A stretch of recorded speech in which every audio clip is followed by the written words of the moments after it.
Mes très chers collègues Amadou Ba, je ne voterai pas votre projet de loi, votre proposition de loi. Un grand penseur disait que les grands esprits discutent des idées, les esprits moyens des événements et les tout petits esprits des gens et des détails. C'est pourquoi je ne répondrai pas aux tout petits esprits, parce qu'ils vont me faire perdre mon temps.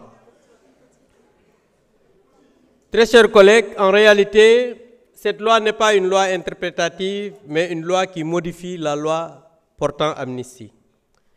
Une loi interprétative a pour objet de reconnaître, sans rien innover, un droit existant qu'une définition imprécise a rendu complexe.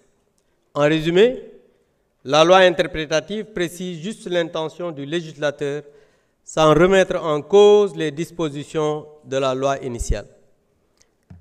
Et cette loi interprétative change fondamentalement la loi portant amnistie. Et les autres disaient qu'il allait abroger. Certains disaient non, il fallait enlever totalement la loi. Et ils viennent dire aux Sénégalais que si on abroge la loi, ça ne va pas être rétroactif. Mais on peut écrire noir sur blanc dans une loi que cette loi va être rétroactive. Lan moo leen ko teree def mooy jubu leen da ngeen a dëng da ngeen a mën a luubal du ngeen ay nit ñu leer.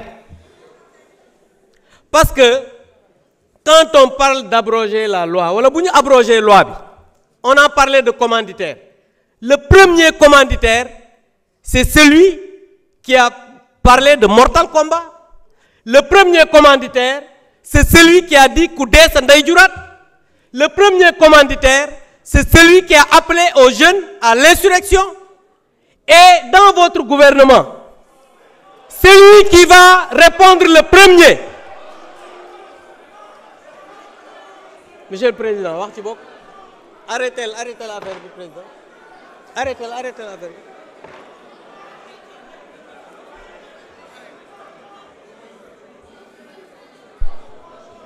J'invite les gendarmes à évacuer toute personne qui perturbe. Veuillez continuer. Mané, le premier commanditaire, c'est le Premier ministre Ousmane Sonko. Dans votre gouvernement, c'est le ministre microfinance Bob. Mom bu yewoo mu tàmbali bu ngeen wootee tey bu subaa mu wuy ji. Tout à l'heure, l'ancien procureur a dit que voilà, les premiers visés, c'est le ministre de l'Intérieur et le ministre des Forces armées. Fàtte na ne l'actuel ministre de l'Intérieur moo nekkoon haut commandant de la gendarmerie. L'actuel ministre des Forces armées moo nekkoon CEMGA. Yéen xam naa ne seen gouvernement bi kenn du fa des. Gis ngeen naxe baaxul. Gis nga da ngeen a digoon Sénégalais yi ne da ngeen di dindi loi bi ñëpp wuy ji. Yéen seen premier ministre moo taxaw fii yàggul déclaration de politique générale ne nañu abroger man mii ak ñëpp ñu dem wuy ji. Tey ngeen ñëw ngeen ne da ngeen di interpréter xam nga ne jubu leen.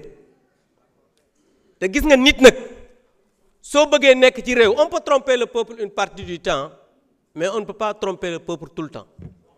Et tout à l'heure yàgg ngeen wax ay France dégage nangam léegi nag un petit français mooy seen référence ngeen bàyyi avocat sénégalais yi jël avocat boo xam ne du référence mooy seen référence te français la. Yéen xam nga ne yéen ñii war nañu waxaat ak yéen te ki may waxal mi ngi nii jàkkaarloog man. Donc je pense que vous avez tout le temps trompé les Sénégalais, mais vous savez que les Sénégalais ne vous suivront pas parce que da ngeen a dëng jubu leen. Je vous remercie. Jërëjëf.